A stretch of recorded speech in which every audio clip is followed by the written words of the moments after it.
Well, well, well, you know, my friend, they watched you for months. Silently, patiently, not like the clumsy surveillance you see in movies. No, this was surgical, clean, cold. They mapped your behavior patterns, your searches, your sleepless nights, the way you stopped responding to distractions, the way you moved differently, like someone who doesn't care for the circus anymore. And then, something clicked. You stopped fitting in. You stopped feeding the algorithm. You became an anomaly in a system built to predict chaos. See, the world doesn't fear destruction. It fears unpredictability. And you were no longer predictable. You started doing strange things. You read books till your eyes burned. You deleted the apps that sedated your mind. You stopped reacting to their bait. They gave you dopamine traps, likes, reels, swipes, stories, and you walked past them like they were corpses on the street. You weren't supposed to do that. You were supposed to scroll, supposed to laugh, supposed to obey the rhythm, but you didn't. You broke the rhythm. And that's when you made it onto the list. The CIA didn't say it out loud, but the signal was clear. You're a potential threat, not because you carry a weapon, not because you post cryptic messages, but because you stopped being a slave, because you became aware. You saw the strings, and worse, you stopped dancing. You see, in a world full of noise, silence is violence. When a man no longer craves approval, when his eyes stop flickering for validation, when his mind becomes still like a predator before the kill, that's when the agencies pay attention. Because someone who isn't distracted is dangerous. Someone who thinks is dangerous. Someone who questions is radioactive. They called it behavioral deviation. What it really means is you remembered who you were before they put their fingers in your brain. They trained you since childhood. Slowly, sugar in your cereal, heroes on your screen, noise in your ears. They gave you a routine: school, job, taxes, screen, sleep, repeat. They taught you how to chase shadows. But then, you stopped chasing. You stood still. You looked at the system. And instead of clapping, you asked why. And that is when the alert went out. A human being, fully awake, is a glitch in their matrix. Someone who doesn't fear being alone. Someone who doesn't beg for entertainment. Someone who stares into the silence and doesn't flinch. That kind of person is too wild to predict, too raw to be packaged, too real to be sold. They've been watching your screen time. It dropped. Your consumption slowed. Your mind began creating instead of consuming. You weren't scrolling anymore. You were studying. You weren't buying anymore. You were building. Your thoughts no longer followed the script. You questioned trends. You challenged dogmas. You asked why weakness was normalized and why mediocrity was being celebrated. And when you didn't laugh along with the crowd, they flagged you. Because obedience is the true currency of this age. Not money, not status, but obedience, silent submission. The moment you become unpredictable, even slightly, you become suspicious. You weren't supposed to get this far. You weren't supposed to break through. And yet here you are. You walked past the dopamine cages, past the clickbait, past the influencers peddling emptiness. You didn't look for shortcuts. You looked for war. You signed up for suffering like a man who knows that pain is the password to power. That's when they labeled you. Not a threat to society, a threat to the system, a threat to the framework designed to keep everyone numb. You started taking cold showers. You stopped eating like a child. You started journaling your demons. You started reading psychology. You watched your own mind like an outsider. You saw your fear, your lust, your envy, your pride. You didn't deny it, you studied it. You started understanding how humans are manipulated, and worse, you started resisting it. You turned off the music. You embraced the silence. You faced the voices, and you didn't run. Most people, they beg for distractions, but you sat in the dark. You stared at your wounds, and instead of covering them with noise, you picked at them. You asked, why am I this way? Who made me this way? Who benefits from my weakness? And the system trembled. They weren't scared of you when you were angry. They were scared of you when you became focused, calm, cold, intentional. Because anger is noisy, it's predictable. But clarity is lethal. You started waking up early, sleeping less, complaining less, eating cleaner, moving with purpose. Your phone became a tool, not a toy. Your room became a sanctuary, not a trash bin. You spoke less, observed more. And when people mocked your discipline, you didn't flinch. You had become sovereign. That word alone, sovereignty, is banned in subtle ways. They want you addicted, confused, seeking something, always needing, never still, never whole. But now, you had nothing to prove. You weren't looking for love in pixels. You weren't chasing meaning in memes. You were building something ancient, something forbidden, self-control. And in that moment, when the machine couldn't guess your next move, they knew you were becoming free. Freedom is a crime in a world built on control. You weren't raging, you weren't rioting, you were simply detaching from the games, from the fake goals, from the virtual cages. They saw you unsubscribing, logging out, pulling away, and they labeled you with one word: threat. You started seeking truth, not trends, depth, not dopamine.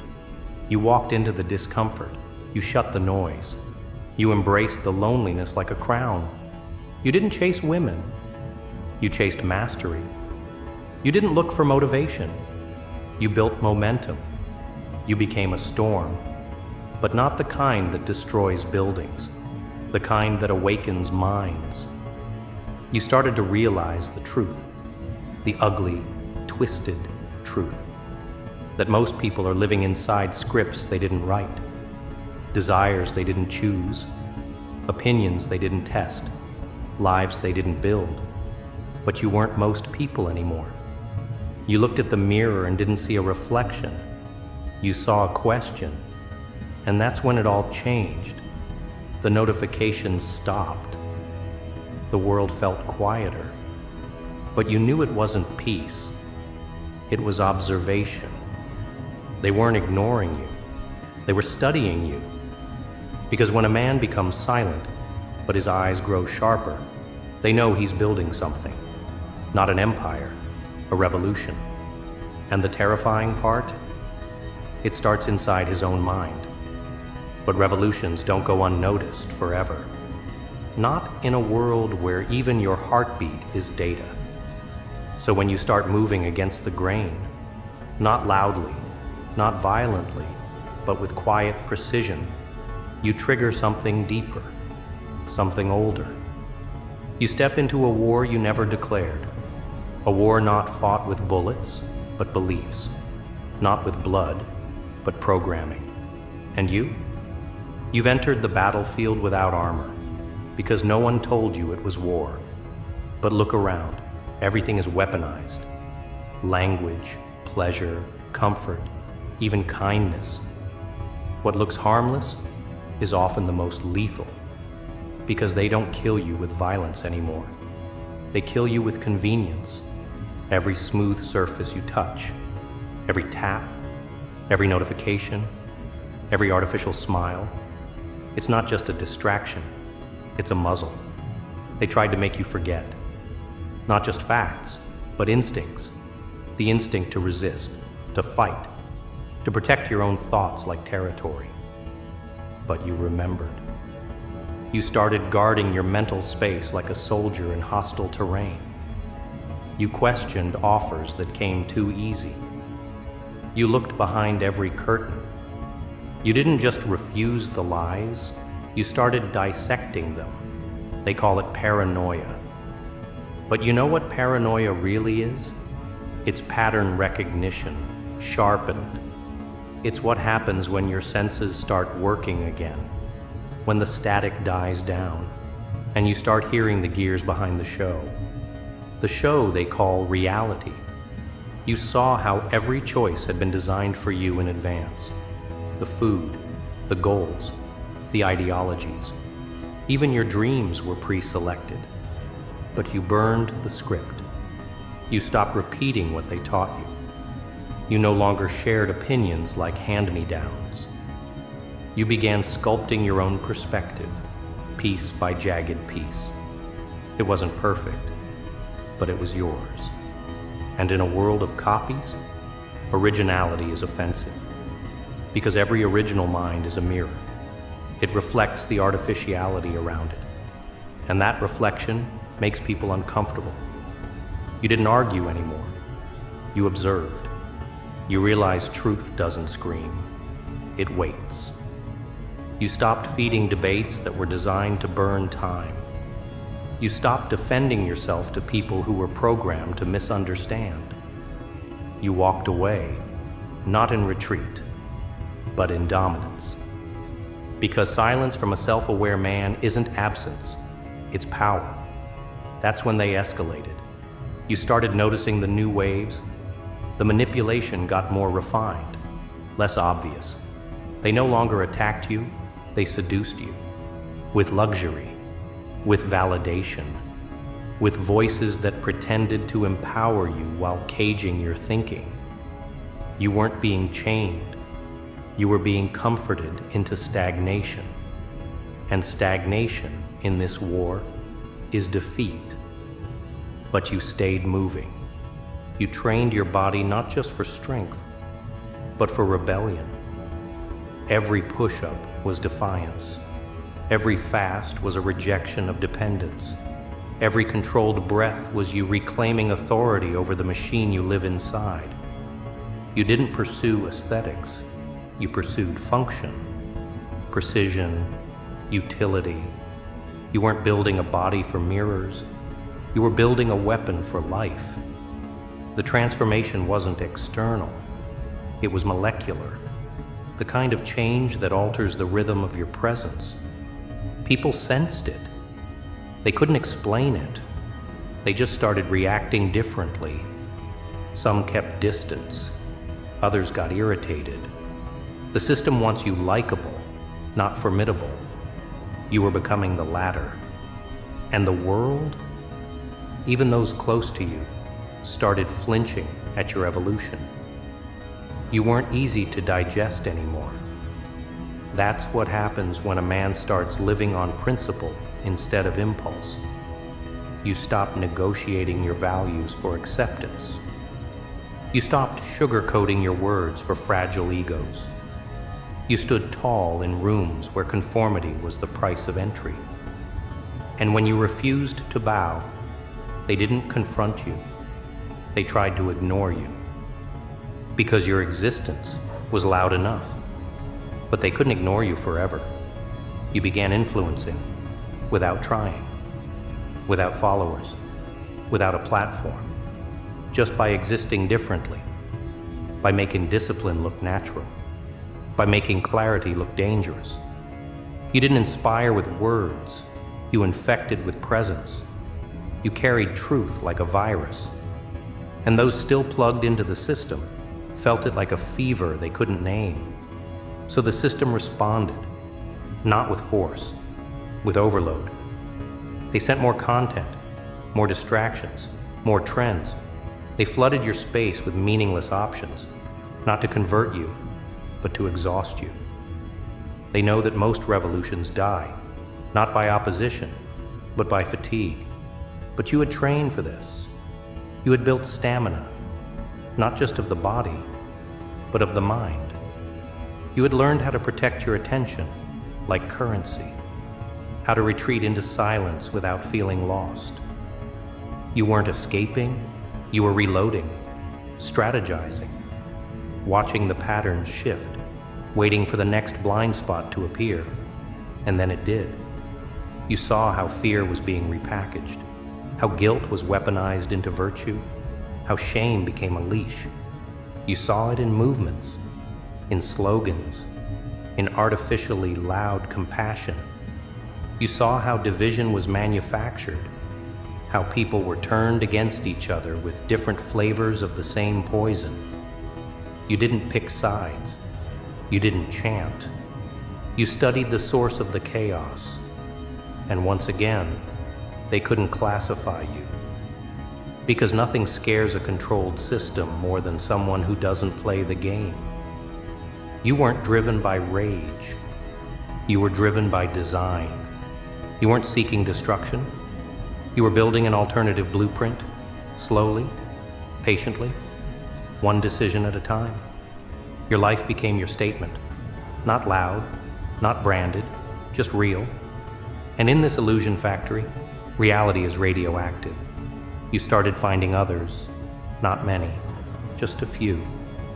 Men and women who carried that same strange energy, who had cut through the noise, who didn't fit, who didn't scroll, who didn't speak unless it mattered. You didn't form a tribe. You formed a signal, a quiet resistance, not with slogans, but standards, not with promises, but with presence.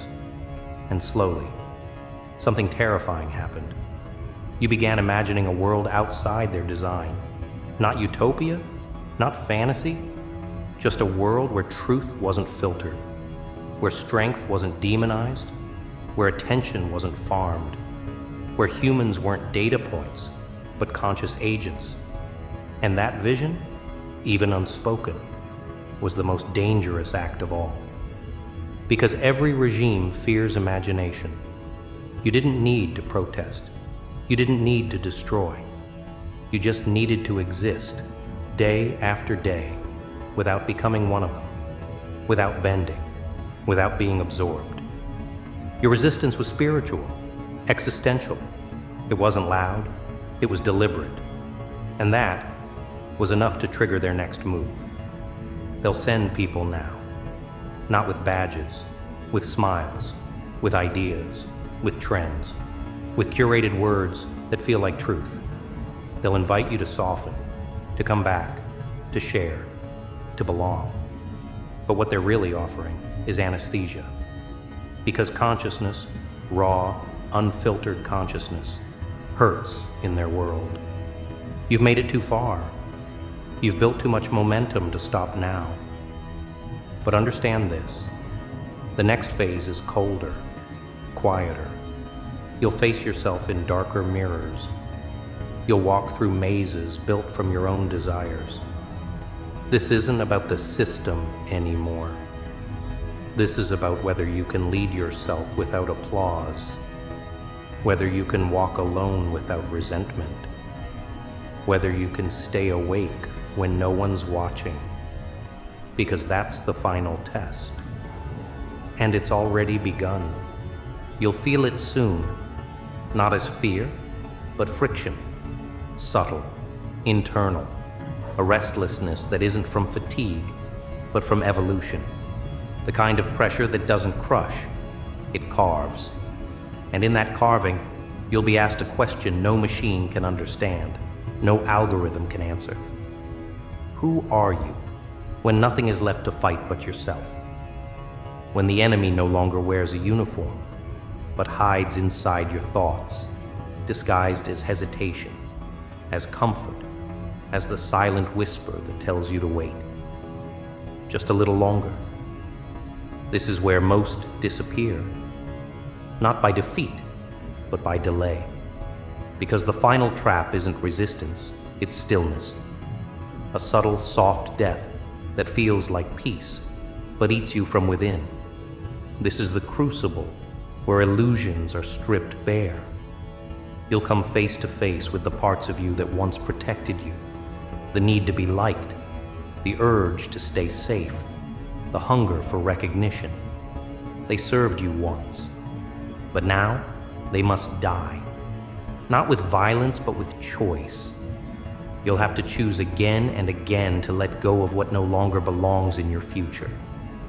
That's the quiet agony of becoming more, sacrificing versions of yourself that you once called home.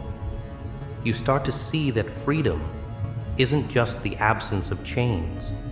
It's the discipline to walk past open doors without stepping in. Every desire is a test, every temptation a mirror, not of what you want, but of what still controls you.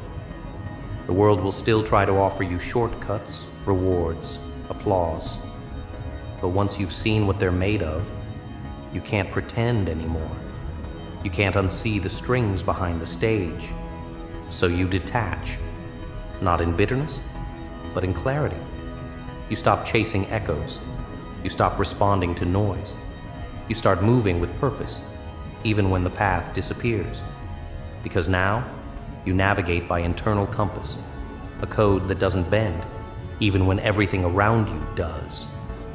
That code becomes your anchor, not to hold you down, but to keep you upright when the storm gets louder, and it will.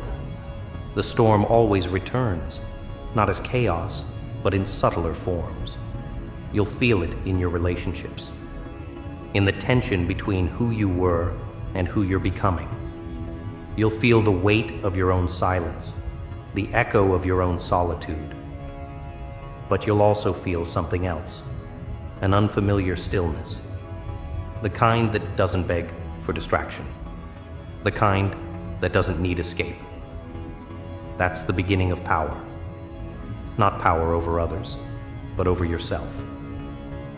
You'll notice you speak less, but your words carry more weight. You'll see how quickly you can read a room, not to manipulate, but to measure truth. You'll realize that most people aren't speaking, they're bleeding, desperate to be heard, even if they don't know what they're saying. But you've gone quiet for too long to play that game. Your silence is no longer passive, it's calibrated. You walk into spaces now with presence, not noise, and the room adjusts. That's what they fear, not the loud ones, not the rebels with signs, but the ones who've gone invisible by choice, who've mastered restraint, who've turned themselves into something sharper than anger, clarity. Because clarity doesn't need to argue. It cuts, quietly, cleanly, and the system has no defense against it. But clarity has a price. It costs you the right to pretend. You can no longer unknow the patterns. You can't shrink back into ignorance. You can't join the crowd without feeling the weight of your own betrayal. You become allergic to mediocrity. You lose the ability to tolerate shallow conversations, empty rituals, synthetic emotion. And in that rejection, you become a foreign entity. You weren't meant to blend in. You weren't built for consensus. You were forged in friction, molded by isolation, designed to carry a different frequency, one that scrambles the programming in others. Your existence alone forces recalibration. People either evolve near you or retreat. There is no neutral. You've become a tuning fork for truth, and not everyone is ready for the sound. But you didn't come here to be understood. You came here to build, to create what doesn't exist yet, to lay foundations for a future that isn't corrupted by comfort. You begin to channel the chaos. You take the pain, the loneliness, the confusion, and you sculpt with it. You become a living architecture of everything the world told you was impossible. And now, they're watching. The same ones who doubted you, who mocked your silence, who called your intensity too much. They're beginning to sense it, that you've crossed a threshold they can't follow, that you didn't just change your routine, you rewired your identity. You became sovereign. And sovereignty isn't loud, it's lethal. Because a sovereign man is uncontrollable. He doesn't need their systems, their validation, their labels. He doesn't react, he responds. He doesn't argue, he moves. He doesn't cling, he releases. And that terrifies them. Because control only works on those still starving for approval. You've outgrown that hunger. You feast on solitude now, on clarity, on fire.